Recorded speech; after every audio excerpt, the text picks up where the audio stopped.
del juez es el número 41, que eso aquí ya está volviéndose un tema, digamos, que está en boca de todo el mundo, tiene que sustentar si hay o no mérito para continuar la investigación, pero lo definirán los jueces. Entonces lo que se dice hoy es si Sánchez, que aparentemente hoy comienza una serie de anuncios de las medidas que llevarán a esa regeneración democrática, tiene que ver algo con la justicia y tiene que ver algo con la prensa. Esas son las grandes preguntas sobre este punto que él dice no es un punto seguido, sino un punto aparte, lo que ha pasado en estos 5 días. Pues las causas tienen que seguir, digamos, hasta donde la justicia las decida que tienen o no tienen mérito, pero las investigaciones periodísticas, el director del Confidencial que ha estado hoy, el editor que ha estado hoy saliendo en todos los medios sustentando las denuncias que han hecho, dicen, ni siquiera nos han rectificado, nunca nos han pedido un cambio de una sola palabra de la información, solamente menciona un titular de una de las noticias, pero dice que la esposa del presidente nunca ha negado, ni el presidente ha negado las afirmaciones. ¿Qué son qué? Son cartas de recomendación para que les dieran unos subsidios públicos a unos empresarios. No se les está acusando de corrupción, es decir, de quedarse con dinero. Se está hablando de un conflicto de intereses y se está hablando obviamente de utilizar el poder y quién es ella como esposa del presidente para sugerir que los subsidios que le estaban dando a estas empresas, que no son menores, hay de 4 millones de euros, 7 millones de euros, 6 millones de euros, efectivamente se los dieron. Pero lo que sugieren las informaciones del Confidencial, lo que han publicado es que claramente ella ha firmado esas recomendaciones y ahí están y nadie las niega.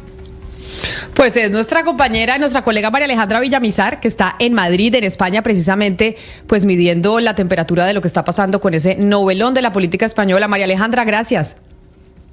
Bueno, Camila, aquí seguimos esperando a ver qué pasa. Aquí han dicho que el novelón es como parecido a otras latitudes y me da a mí la impresión que cuando hablan así, sugieren como por allá cerquita de nuestra tierra. Por eso la importancia de entender lo que está pasando en España. Nos vamos con las noticias del mediodía. Aquí esto no puede ser, esto no es europeo. Nos vamos con las noticias. Gracias, María Alejandra.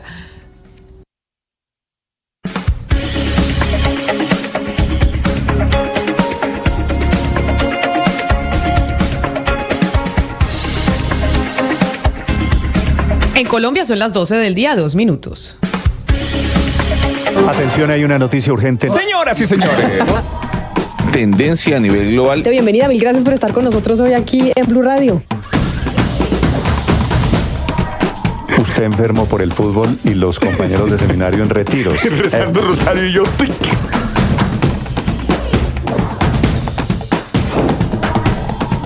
Hay noticia del momento urgente en Blue Radio. Blue, más que radio.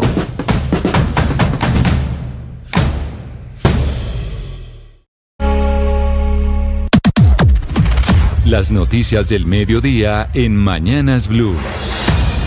Al mediodía, como siempre, nos conectamos con el servicio informativo de Blue Radio para que usted esté actualizado de lo más importante que pasa en Colombia y en el mundo hasta ahora. Y ampliamos la noticia del momento en el país, la denuncia sobre la desaparición de 11 militares mientras adelantaban tareas de reconocimiento táctico en la vereda del Duda, en el Sumapaz, en límites entre Cundinamarca y el departamento del Meta. Nicolás Ramírez. Camila, sí, mire, es un equipo de escuadra de reconocimiento táctico, como usted bien lo mencionaba, en límites de la localidad de Sumapaz y el departamento del Meta. Al sitio se dirige el brigadier general Rodolfo Morales Franco, quien también va a estar pues pendiente de lo que el Ministerio de Defensa tenga que entregar. Desde Fuerzas Militares se está confirmando también la hipótesis de que se trata de un fallo de comunicación por los temas climáticos que se presentan en la localidad del Sumapaz. Recordemos que es una de las localidades que está más pegado al páramo y el tema de la comunicación por no tener antenas fijas puede ser muy complicada. No se descarta tampoco un secuestro, pero pues sí se afirma que el error de comunicación es el que los tienen como en vilo para esperar qué le pasó a estos 11 uniformados, donde también estaba pues un subteniente del ejército colombiano. 12 del día, 4 minutos. Estaremos muy pendientes, Nicolás, al anuncio o a la confirmación de este hecho por parte del Ministerio de Defensa. Y cambiamos de tema porque la delegación del gobierno para los diálogos de paz con las bandas criminales de los chotas y los espartanos están convocando una reunión de urgencia con el alto comisionado para la paz, Uti Patiño, a quien cuestionan porque llaman la atención en lo que consideran como falta de garantías logísticas y de seguridad para avanzar en las negociaciones. Angie Camacho. En una carta de 5 páginas, fechada el 24 de abril y firmada por 7 miembros de la delegación, entre ellos el jefe negociador Alejandro Ocampo y hombre cercano al presidente Gustavo Petro, da cuenta de una serie de reclamos e inconformidades que tienen al proceso al borde del colapso. Aseguran que pese a varios e infructuosos intentos por llamar la atención del Alto Comisionado para la Paz, el proceso de paz urbana no ha sido posible que éste se reúna con la delegación del gobierno. Expresan grandes preocupaciones y resaltan que hay implicaciones negativas por desatender algunos temas como la falta de contratación del equipo, falta de medidas de seguridad para quienes hacen parte del equipo, incumplimiento en las reuniones con la Fiscalía y el comandante de la policía para determinar las garantías judiciales de los miembros de estos grupos armados. Además, hablan de la falta de atención en materia de riesgos para el proceso relacionado con los actores armados que delinquen en el territorio, falta de claridad frente a los recursos destinados para sacar adelante el proceso. En síntesis, se trata de un rosario de quejas donde una y otra vez reclaman la presencia, la atención y la contundencia que debería tener este proceso. Y finalmente le piden al Alto Consejero Comisionado de Paz una sesión inmediata de trabajo, pues de ser desatendida nuevamente estos requerimientos, esto podría dar al traste con uno de los procesos de paz urbana más importantes en el suroccidente del país. Angie, gracias. Y siguiendo con procesos de paz, las disidencias de las FARC ya están responsabilizando al gobierno y a las fuerzas militares de poner en riesgo la vida de 2 fiscales secuestrados en el departamento del Cauca por la ofensiva militar que se realiza en la región. Juan Esteban Quintero. Fue a través de un comunicado en sus redes sociales que las disidencias de las FARC, al mando de alias Iván Mordisco, se refirieron al secuestro de los fiscales René Rivera Fernández, Betty Amanda Mague y al acompañante que estaba con ellos, María Jenny Ruiz, en el momento en que fueron secuestrados el pasado 19 de abril en el departamento del Cauca. Las disidencias aseguraron que las 3 personas privadas de su libertad se encuentran bien de salud. Sin embargo, responsabilizaron al gobierno y a las fuerzas militares por el avance de tropas del ejército y la ofensiva contra este grupo subversivo en los últimos 10 días. Asimismo, las disidencias le enviaron un mensaje al presidente Gustavo Petro y al Alto Comisionado para la Paz, Oti Patiño. Dijeron lo siguiente, abro comillas, de mantener su pretensión de rescate militar, serán responsables de la vida e integridad de las personas retenidas, cierro comillas. En el comunicado también se menciona el resguardo San Juan del Pueblo Yanacona como garantes para esta liberación. Las familias exigen la liberación lo más pronto posible. Y en noticias en Bogotá, los sindicatos de trabajadores denuncian que el alcalde Carlos Fernando Galán les negó el permiso para instalar una tarima para conmemorar el Día del Trabajador en la Plaza de Bolívar. Tarima donde se espera que haga una locución el presidente Gustavo Petro. Felipe García.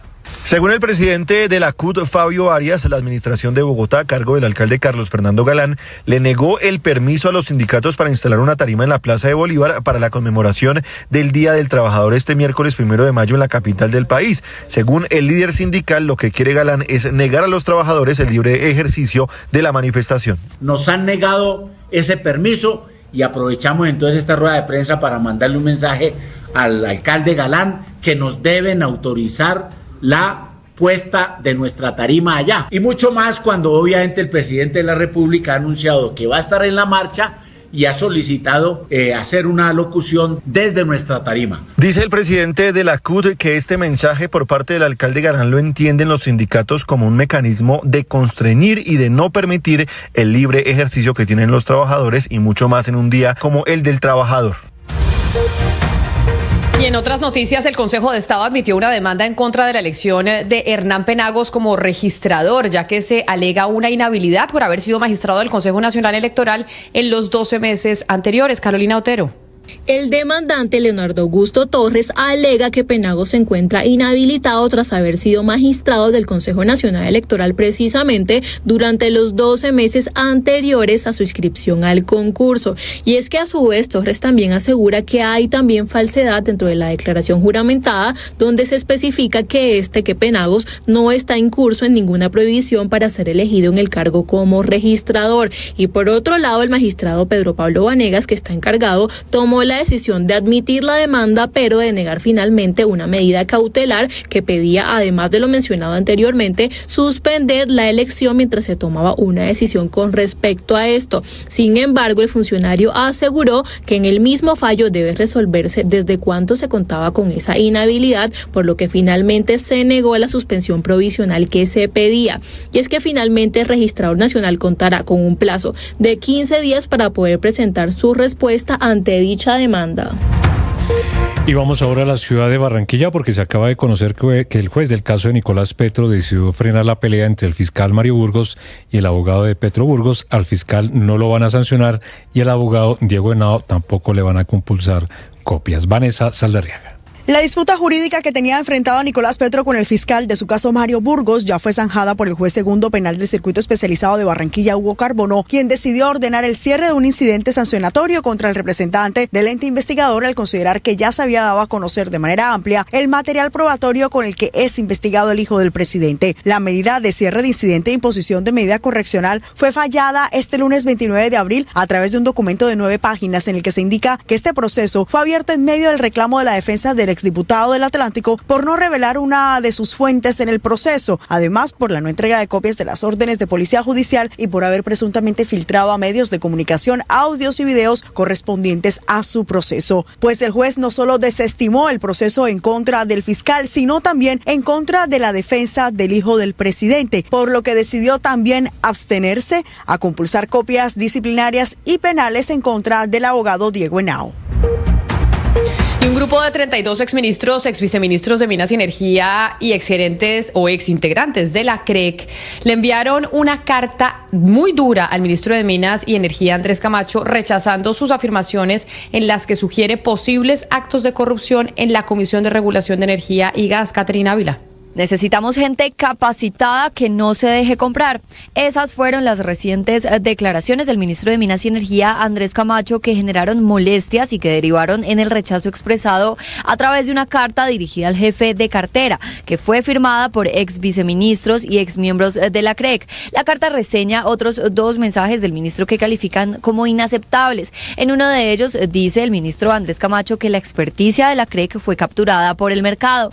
Los firmantes de esa carta le piden al ministro las pruebas que soportan sus afirmaciones y también cuestionan que el gobierno no haya conformado debidamente la CREC y atribuyen a esto que las medidas para enfrentar el fenómeno del Niño, dicen, no fueron oportunas. Le leo textualmente lo que dice la carta, abro comillas: este gobierno, en virtud de decisiones del Consejo de Estado y de renuncias de los últimos meses, ha tenido la oportunidad única de nombrar en propiedad a todos los expertos de la CREC. Sin embargo, no lo ha hecho, cierro comillas. Piden por último los exministros y exmiembros de la CREC que el gobierno resuelva los problemas de fondo del sector, tales como el atraso de más de 10 años en las redes, la disponibilidad suficiente de gas para la generación térmica y la atención de los usuarios de la costa que hoy piden soluciones por las altas tarifas. La carta es firmada por exministros de Minas como Amílcar Acosta, Carlos Martínez y Germán Arce.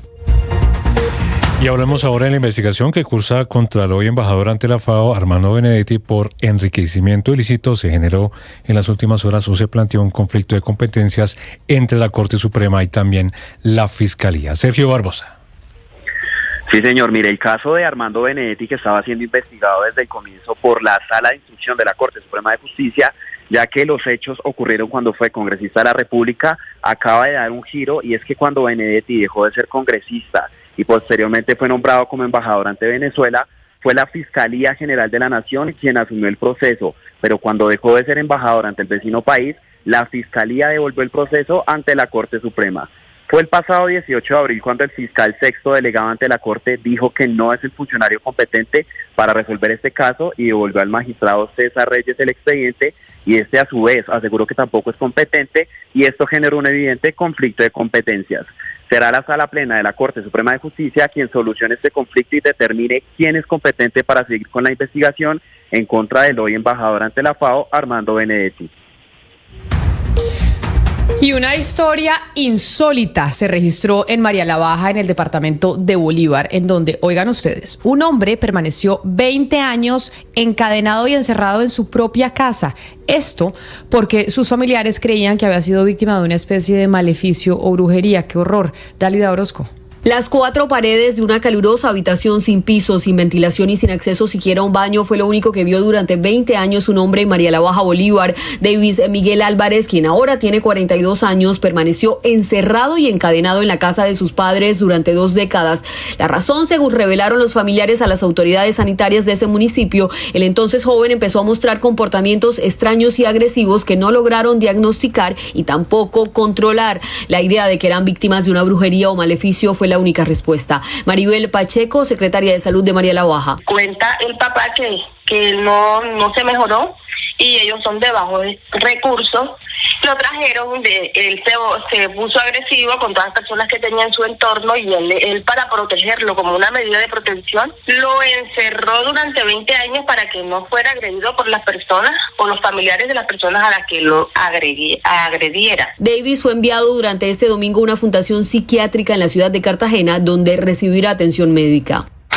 La noticia internacional. El secretario de Asuntos Exteriores británico David Cameron reveló que la actual propuesta presentada por el grupo terrorista Hamas por Israel para firmar una tregua en Gaza incluye un alto al fuego sostenido de 40 días y la liberación de miles de prisioneros palestinos a cambio de los rehenes israelíes. Dijo, espero que Hamas acepte este acuerdo y francamente toda la presión del mundo y todos los ojos deberían estar puestos sobre encima de ellos. Acepten ese acuerdo que es muy generoso, dijo Cameron en una reunión especial del Foro Económico Mundial celebrada en Riad, esto es en Arabia Saudí. También en el campo diplomático, el alto representante de política exterior de la Unión Europea, Josep Borrell, indicó que se espera que varios países miembros de la Unión Europea reconozcan al Estado palestino para finales de mayo. Y en el terreno de la guerra, los ataques aéreos israelíes contra 3 casas en la ciudad de Rafah, esto es en el sur de Gaza, han matado en las últimas horas a al menos 30 palestinos. La noticia deportiva. La noticia deportiva llega desde Arabia Saudí y es que David Ospina fue reconocido como el mejor arquero del mes de abril en la Liga del país árabe. Ospina disputó 4 partidos y solo recibió un tanto el pasado 19 de abril en la victoria de su equipo, el Al-Nassr 3-1 contra el Al-Fayha. Este reconocimiento es importante para Ospina, quien poco a poco va retornando a su mejor nivel y obteniendo ritmo de competencia, luego de volver en marzo de una lesión. También estas buenas actuaciones le abrirán puertas a Ospina, quien acaba contrato con el Al-Nassr a final de temporada y por ahora no se ha hablado de renovar el contrato. Ospina en este club ha jugado 2 temporadas donde ha disputado 23 partidos y ha recibido 14 goles. Las principales tendencias en redes sociales. A esta hora la palabra colla es tendencia en redes sociales con más de 25.000 menciones. Esto por los audios revelados de una conversación entre Armando Benedetti y Aida Merlano, donde discutían sobre la extradición de la ex senadora desde Venezuela, en la que el hoy embajador de Colombia ante la FAO llama de esta manera a la mano derecha del presidente Petro, Laura Sarabia. La discusión en redes gira en torno a esta polémica palabra que, de acuerdo a la RAE, significa mujer del emperador, señora soberana o princesa, pero en la jerga costeña hace referencia a una prostituta. Recuerde que estas y más tendencias las encuentra en blurradio.com.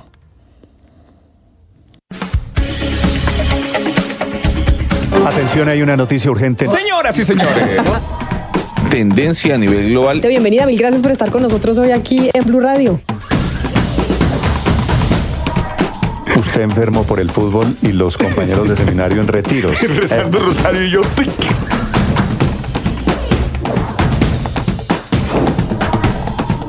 En noticia del momento urgente en Blue Radio. Blue, más que radio. Llega el mediodía. Y en Mañanas Blue continúa el análisis y el debate. Dirige Camila Zuluaga.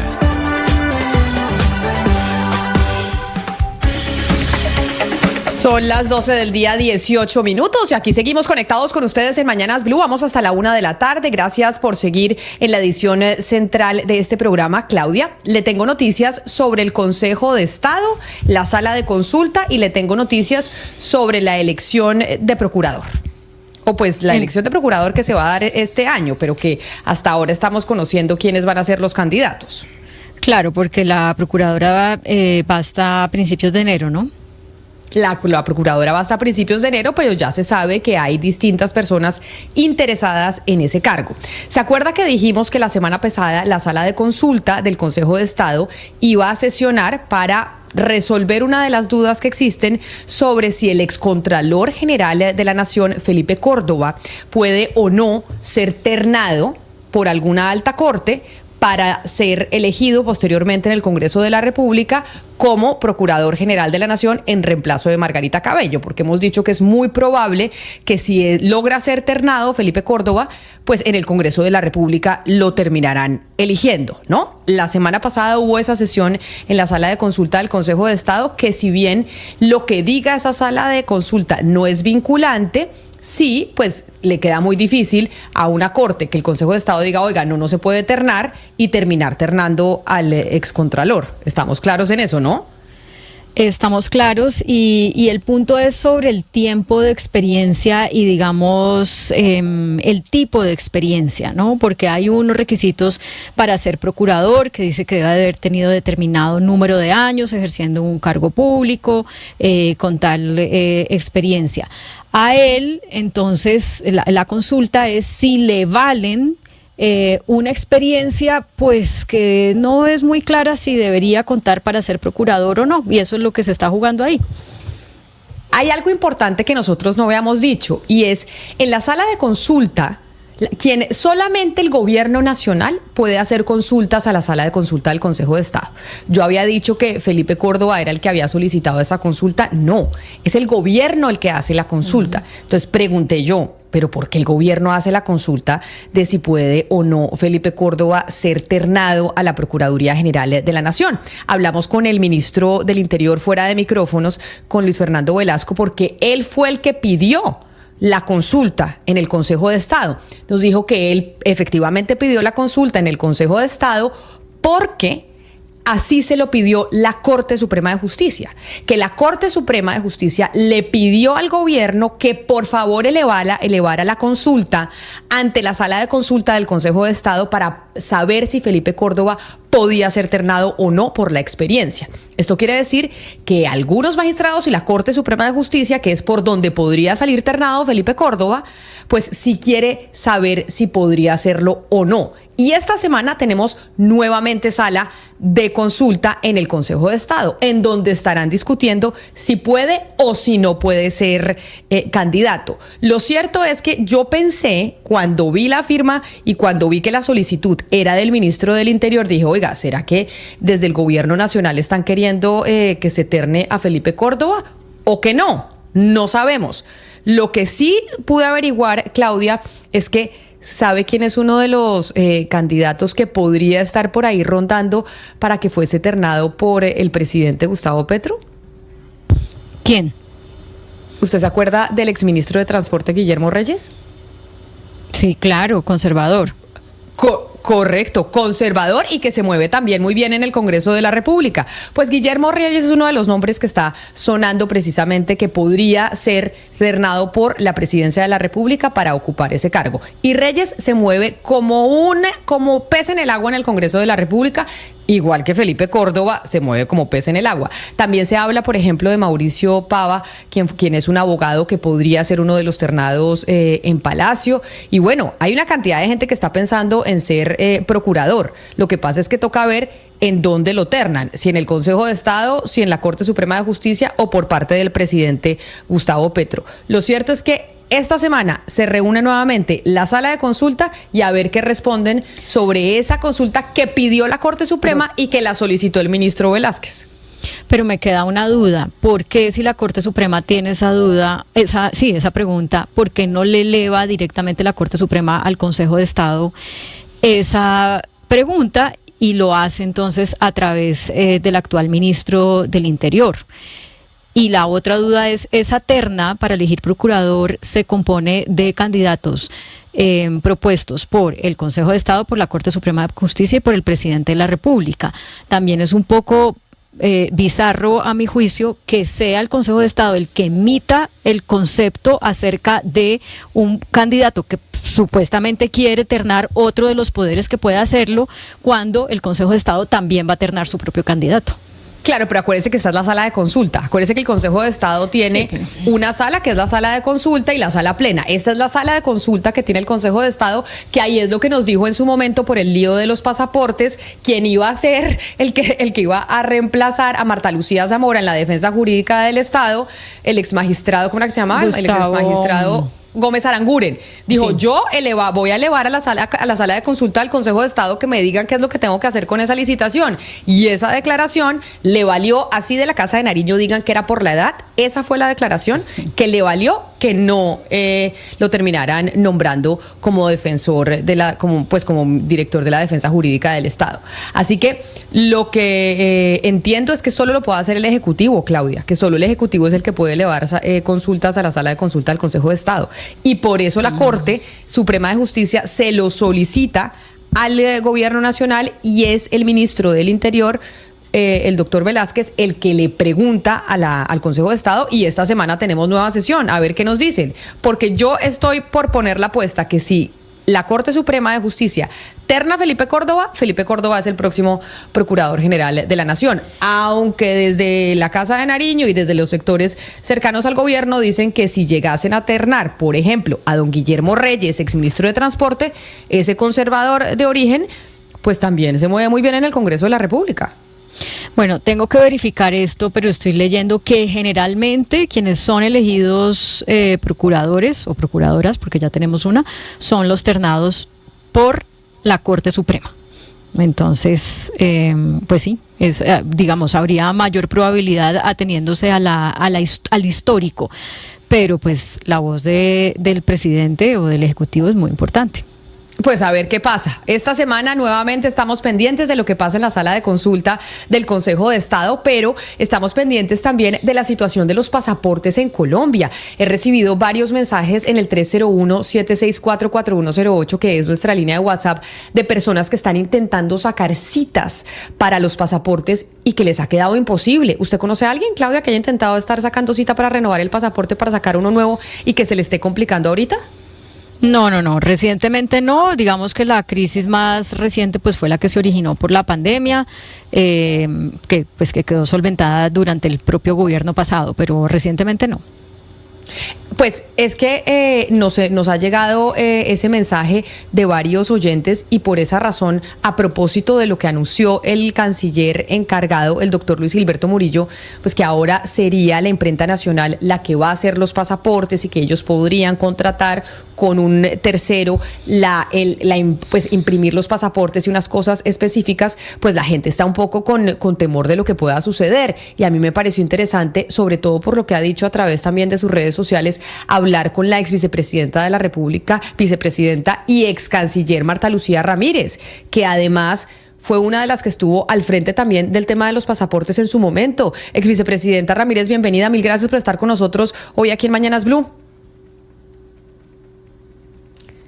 Ex vicepresidenta, yo la veo perfectamente, quienes están conectados con nosotros aquí en bluradio.com y a través de nuestro canal de YouTube, pero no la oímos. Buenas tardes, Camila, buenas tardes, Claudia, a toda su audiencia, mil gracias. Ex vicepresidenta, pregunta sobre el tema de los pasaportes. Usted que fue canciller, ¿qué impacto o qué repercusiones tiene este anuncio que nos hicieron en la semana pasada de parte de la Cancillería, que los pasaportes los vaya a hacer la imprenta nacional?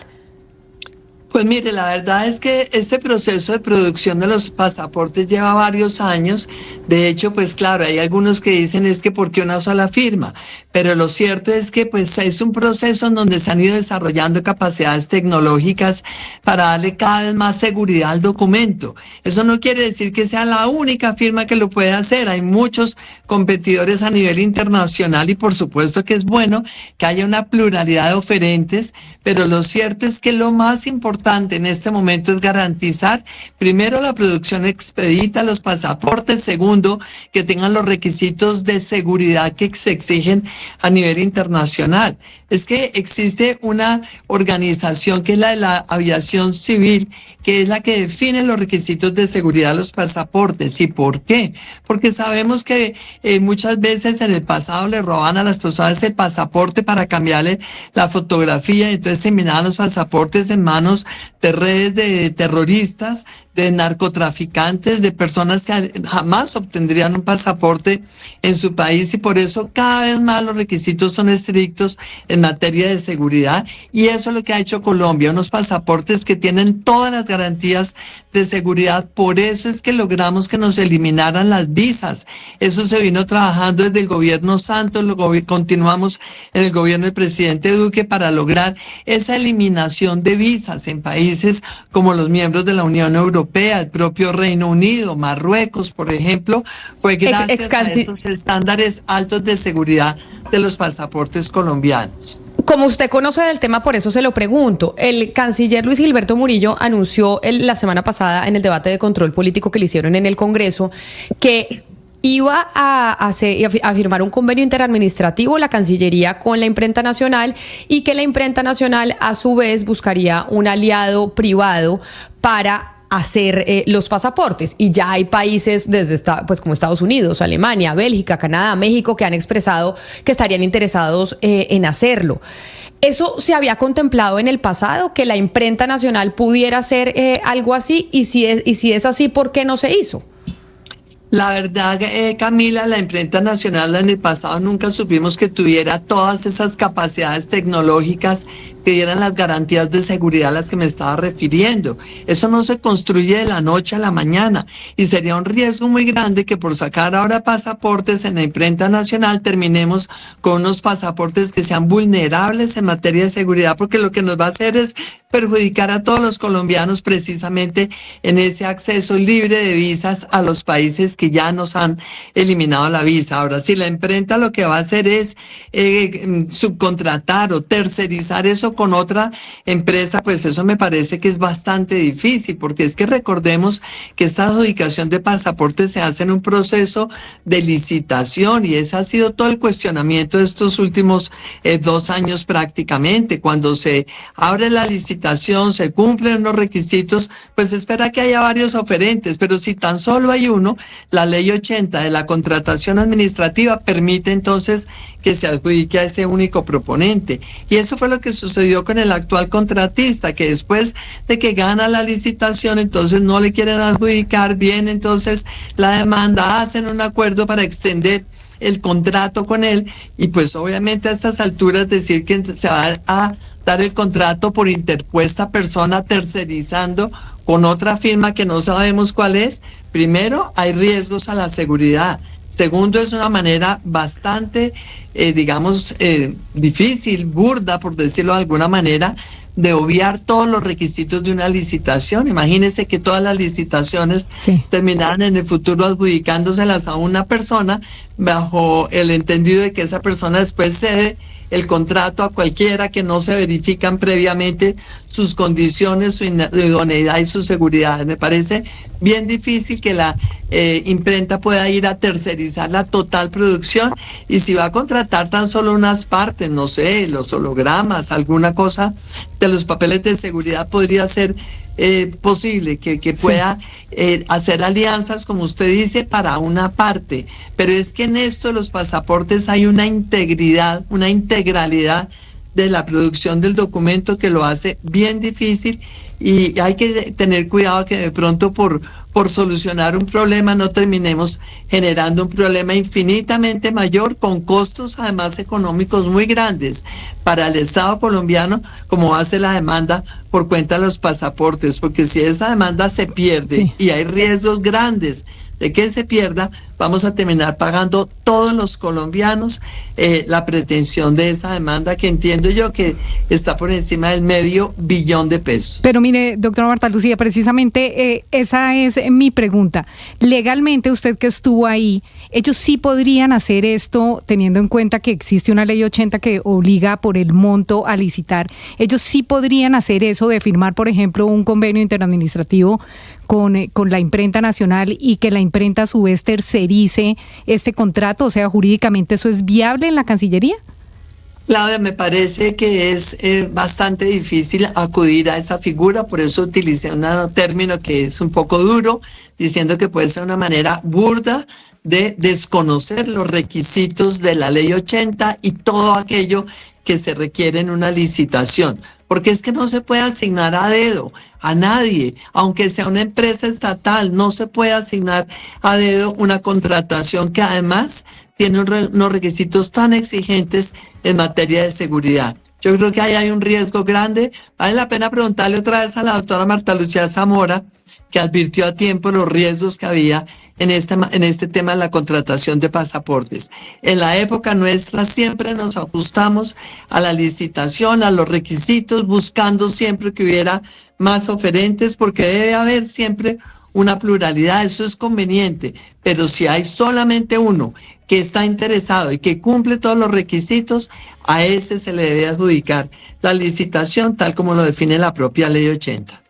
Pero mire, ex canciller Marta Lucía Ramírez, ex vicepresidenta, a usted le tocó un momento en medio de la pandemia donde hubo crisis con el tema de los pasaportes, donde no había citas, donde no se podían sacar. O sea, usted ya vivió una crisis de lo que le sucedió a Colombia con la solicitud para poder renovar el pasaporte. Con esto que estamos viviendo de la imprenta nacional, de lograr que un tercero lo haga a través de la imprenta, usted me mencionaba, yo no sabía que la imprenta tenía esa capacidad.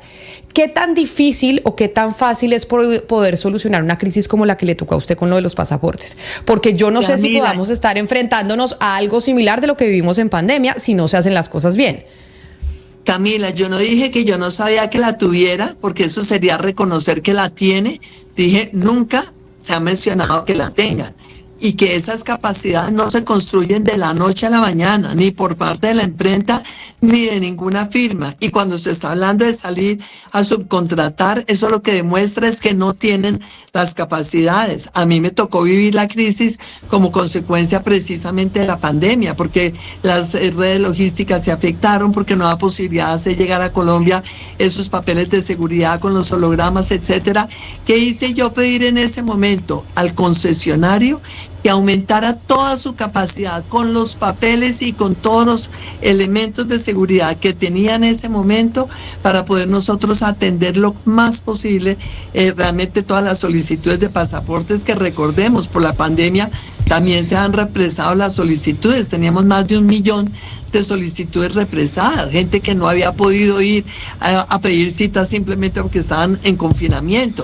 Y en ese momento lo que hicimos fue pedirle a Tomás de la Rúa, extendamos nosotros la producción de pasaportes, pongamos horario extendido en todas las sedes de la Cancillería, ampliamos las sedes de la Cancillería y eso fue lo que nos permitió ponernos al día realmente en condiciones muy difíciles, porque había 1 millón de pasaportes represados, había solicitudes nuevas y logramos solucionar esa crisis. A mí me da la impresión que tener que acudir a un tercero, tercerizar, subcontratar la producción de los pasaportes, primero violaría la Ley 80, segundo hay el riesgo realmente de que nos empiecen a quitar visados en algunos países si es que los pasaportes nuevos no cumplen al 100% esos estándares de seguridad que, repito, se establecieron por la OASI, que es la Organización de Aviación Civil Internacional, teniendo en cuenta todo lo que significa en materia de seguridad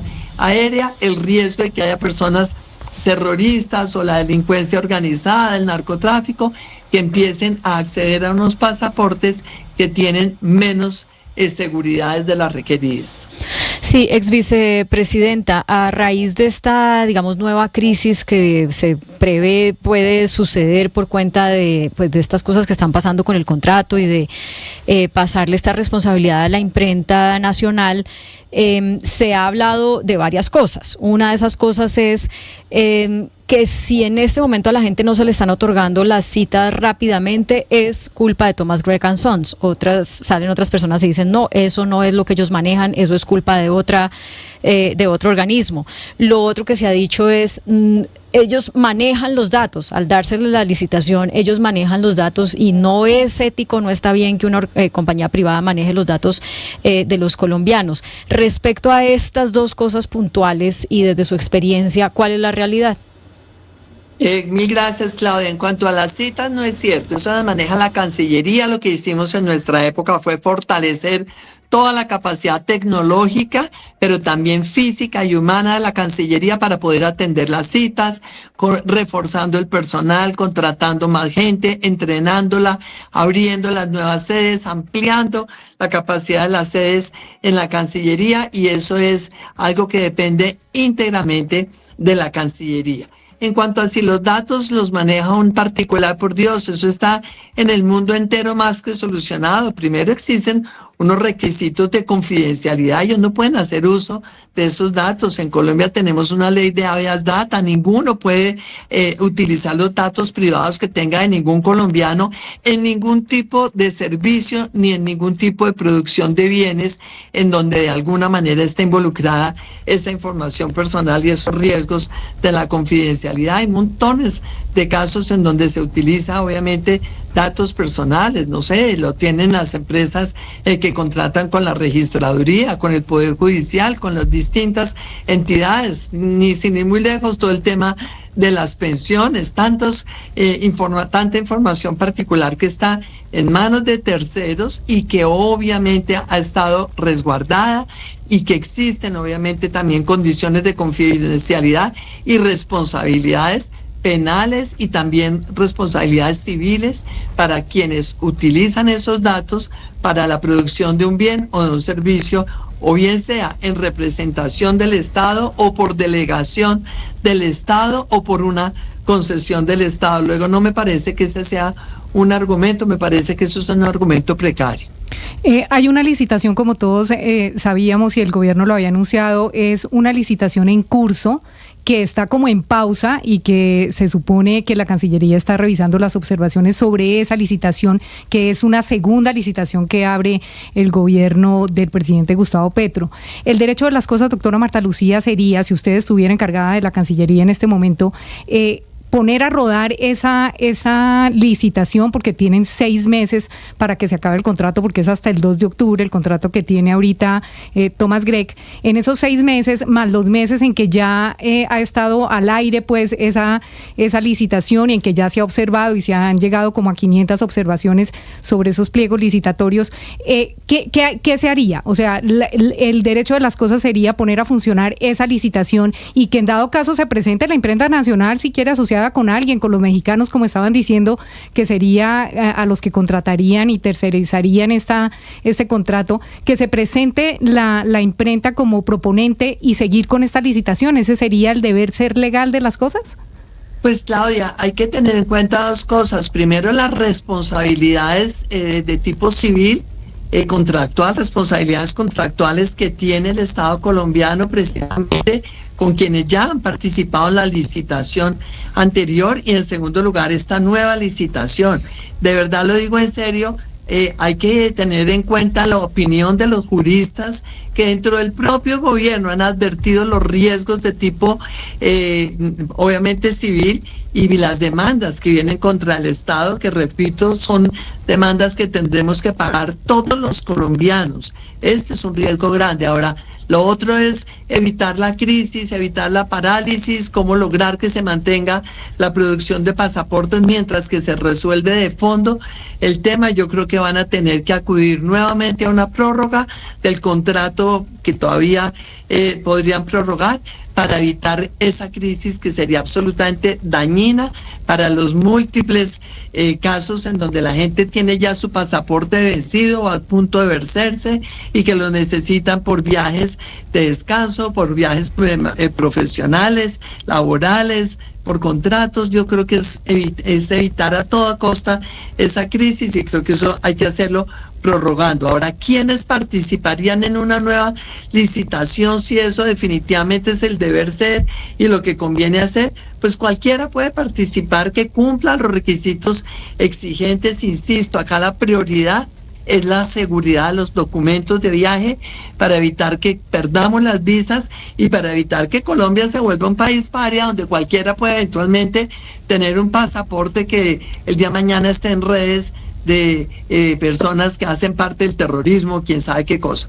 Entonces, por esa razón hay que tener en cuenta que cualquier nueva licitación tiene que cumplir esos requisitos exigentes, y si se presenta la imprenta y se presenta en consorcio con quien esté en capacidad obviamente de producirlos con todas las seguridades del caso, pues esa será válida, esa propuesta, siempre y cuando también obviamente los precios sean equivalentes a quien directamente pueda hacer el pasaporte y no necesite de la imprenta nacional. No sé si me explico, porque es que si usted tiene un intermediario que no le va a dar ningún valor agregado al contrato, pues ese intermediario usualmente lo que hace es que encarece el contrato innecesariamente, y al final hay que tomar las decisiones de este tipo de licitaciones por la calidad del producto, por el cumplimiento de los requisitos estrictos en materia de seguridad y por el precio que tenga. Y habrá que ver entonces cuáles serían las firmas que cumplan con esos requisitos.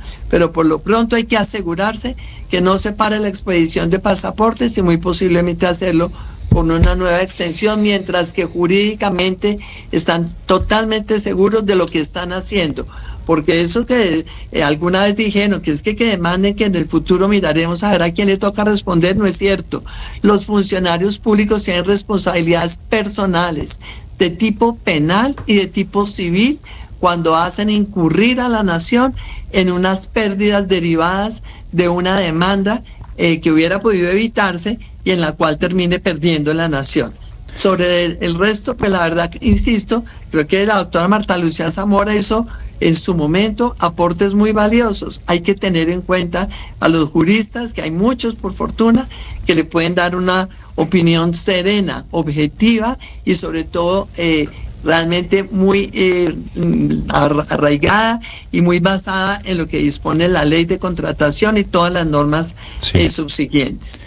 Ex vicepresidenta, cuando la semana pasada el canciller encargado, digamos, anuncia en la Cámara de Representantes y da un pequeño esbozo de cómo funcionaría este convenio interadministrativo, como lo decía Claudia, pues habla de 3 principales componentes, donde estaría la impresión y la entrega, estaría la captura de datos y habla principalmente de la atención al ciudadano, y se da a entender un poco que hay una gran preocupación por muchas quejas sobre la ineficiencia y habla incluso de una posible corrupción en la demora de citas, pero aquí quedaría planteado como que este convenio interadministrativo va a solucionar eso porque actualmente las citas estarían a cargo del privado. Si las citas actualmente están a cargo de la Cancillería, esa posible corrupción no estaría, digamos, dentro de Thomas Gregan Sons actualmente.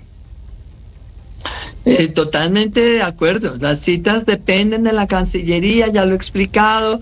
Se incrementaron las capacidades de la Cancillería, se ampliaron las capacidades físicas en equipo humano de la Cancillería para poder atender la mayor cantidad de citas que se vinieron como una avalancha.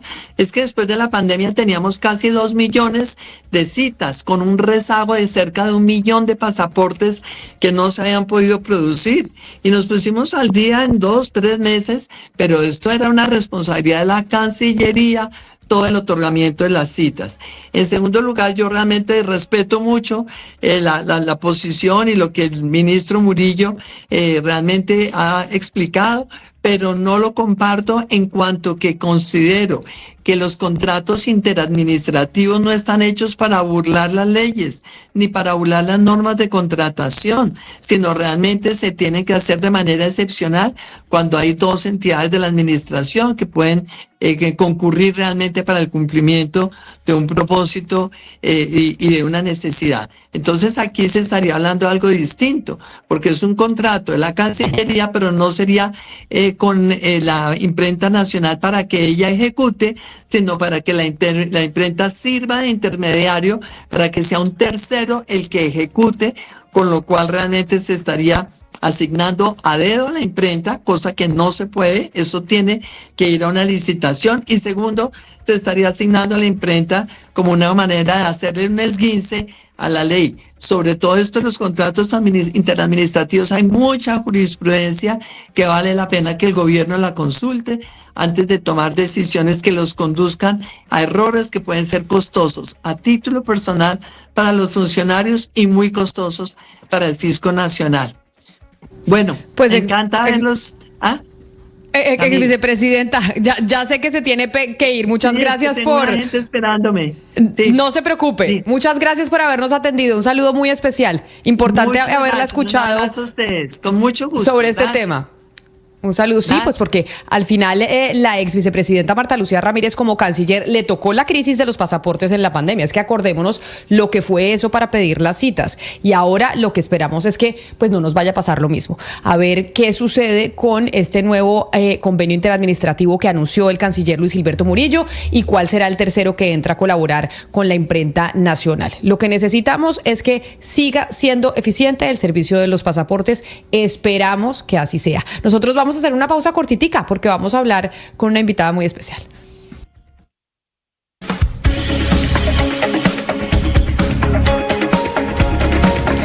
Claudia, si yo le preguntara a usted hoy, si usted no fuera mamá, y le preguntara que si quiere ser mamá, ¿usted cree que me respondería? No, a estas alturas de la vida ni abate. Mamá primeriza, no, pues ya sé que hasta 46 años no. No, claro, yo sé que a los 46 no, pero quiero decir, ¿usted cree que si usted no hubiese sido mamá y con lo que piensa hoy, usted hubiera tomado la decisión de no ser mamá? Es que no sé si es un poco compleja la pregunta que estoy haciendo. Es posible, yo me la hubiera pensado mucho, porque yo fui mamá muy joven y bueno, no lo estaba planeando, quedé embarazada, decidí tener mi hijo y ha sido pues una fuente de felicidad enorme, pero también un reto muy grande. Entonces, si me hubiera quedado pensando con qué hombre, cuándo en mi vida, de pronto le hubiera dado prioridad a otras cosas y se lo digo así, pues aunque no les guste de pronto a los hombres que me están oyendo, no hubiera encontrado el hombre con quien yo quisiera tener mis hijos. Es que, ¿por qué se lo pregunto? Porque yo no sé si usted vio que la semana pasada el DANE entregó los resultados de la Encuesta Nacional de Calidad de Vida del 2023 y ahí muestra cómo hay una tendencia a la baja del número de integrantes de un hogar. Es decir, ya hoy en día en Colombia en promedio somos 2.9 personas en los hogares. Y si vemos lo que pasó en Estados Unidos, que también sacó la semana pasada datos, tienen la natalidad más baja de la historia. Y esto pues obedece, entre otras cosas, a que las mujeres están tomando la decisión de no tener hijos. De decir, no voy a tener hijos, que es una decisión perfectamente aceptable. Pero mire cómo dos países completamente distintos, realidades diferentes, pues entregaron en la misma semana una noticia muy similar. Claro, Camila, es que en Colombia tenemos creo que menos de 1,7 hijos por mujer. Y eso está por debajo del promedio mundial. Colombia es uno de los países donde va bajando más rápidamente la tasa de natalidad y por eso es que también hablamos de un país que se envejece más rápidamente que los de la región, porque claro, en general vivimos más, pero tenemos una tasa de reemplazo menor porque hay menos nacimientos. Pues Natalia Ramírez es codirectora de un proyecto que se llama Digna, que la semana pasada también cumplió un año y es profesora asociada de la Facultad de Derecho de la Universidad de los Andes y está con nosotros hoy en la línea. Profesora Ramírez, bienvenida, mil gracias por estar aquí en Mañanas Blue. Hola, gracias a ustedes por la invitación. Claudia, Camila, ¿cómo están? Pues preguntándonos esto que está pasando, no nos vayamos a Estados Unidos, quedémonos en Colombia, a pesar de que pues la semana pasada hubo similitudes sobre el tema, y es ¿por qué razón o en lo que ustedes han investigado desde el proyecto Digna, en Colombia las mujeres estamos teniendo menos hijos? ¿Qué es lo que está llevando a que las mujeres tomemos la decisión de tener menos hijos o de no tenerlos? Pues mire, Camila, eso es una pregunta fundamental y sobre la que creo que necesitamos reflexionar, pensar, incluso investigar mucho más. Entonces, primero le digo, lástima que no tenemos ya la encuesta nacional de demografía y salud, que era una gran encuesta con representatividad nacional y que nos podría dar, digamos, luces cuantitativas sobre esa pregunta que usted me hace. Lo que le puedo decir con base en la investigación que hemos hecho en Digna con mujeres profesionales en Colombia que en el momento en el que las entrevistamos decidieron que no querían ser mamás, una de las razones principales tiene que ver con las altísimas dificultades que enfrentan estas mujeres en articular la vida laboral con los temas del cuidado.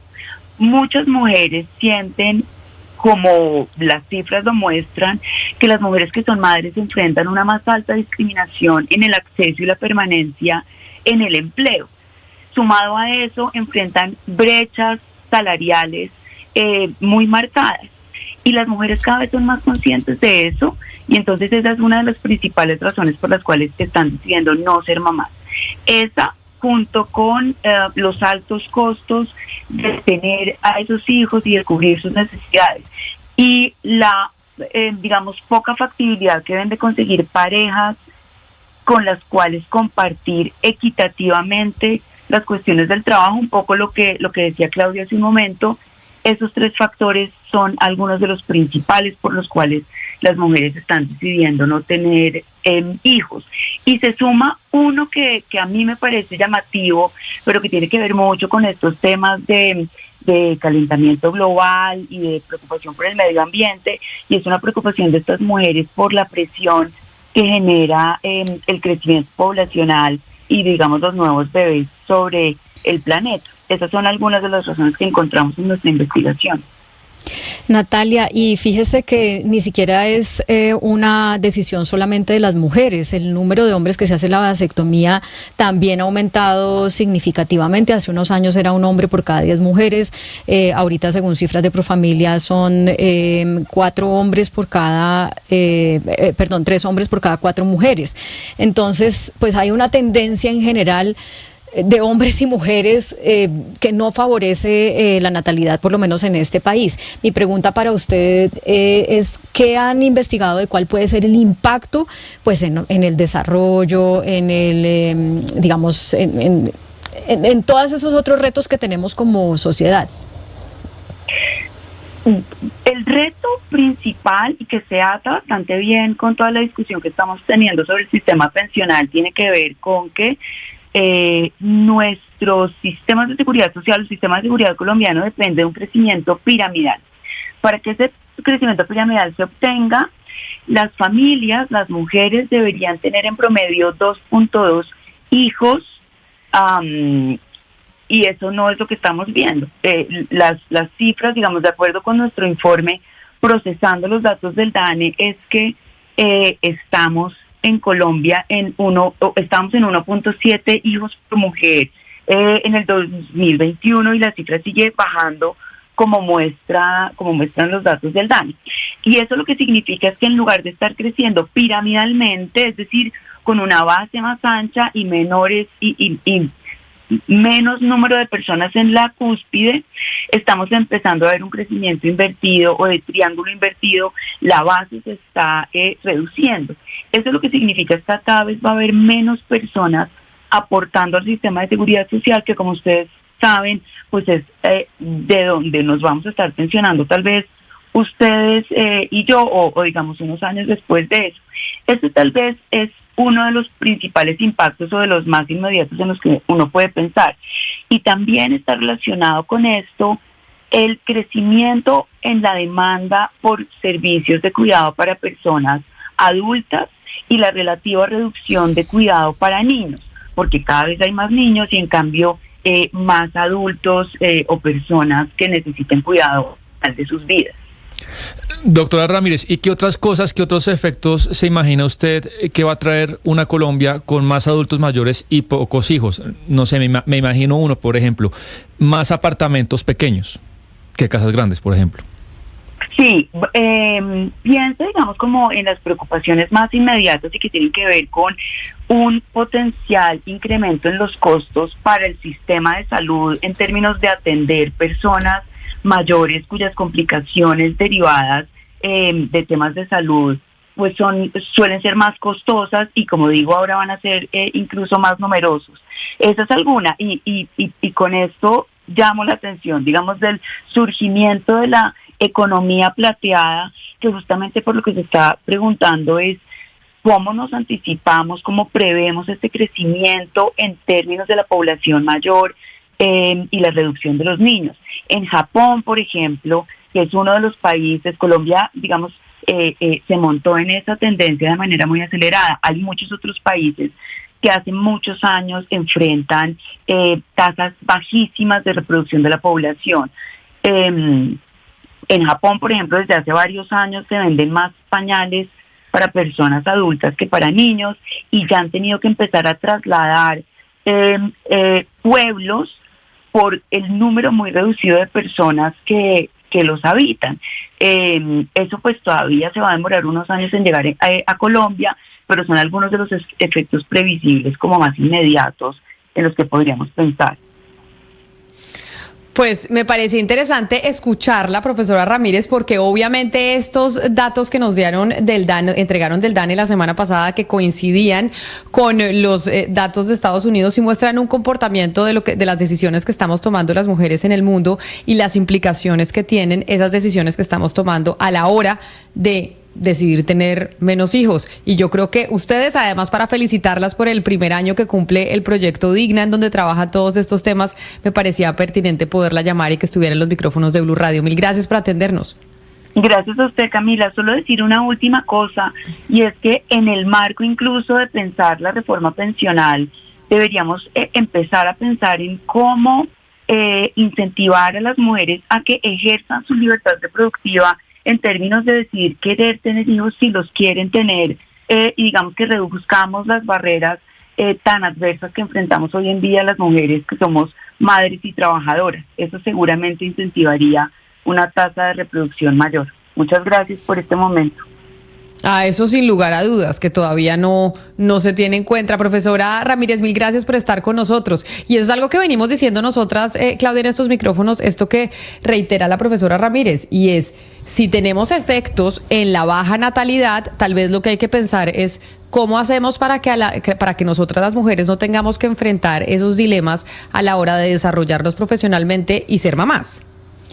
Claro, y es que mientras las labores del cuidado sigan recayendo mayoritariamente sobre las mujeres y además que sean no remuneradas, como suele ser en la mayoría de los casos, no vamos a avanzar. Entonces hay que repartir las labores del cuidado, tanto de hijos como de casa, como de papás, etcétera, de la ciudadanía, del ambiente, como remunerar las labores del cuidado.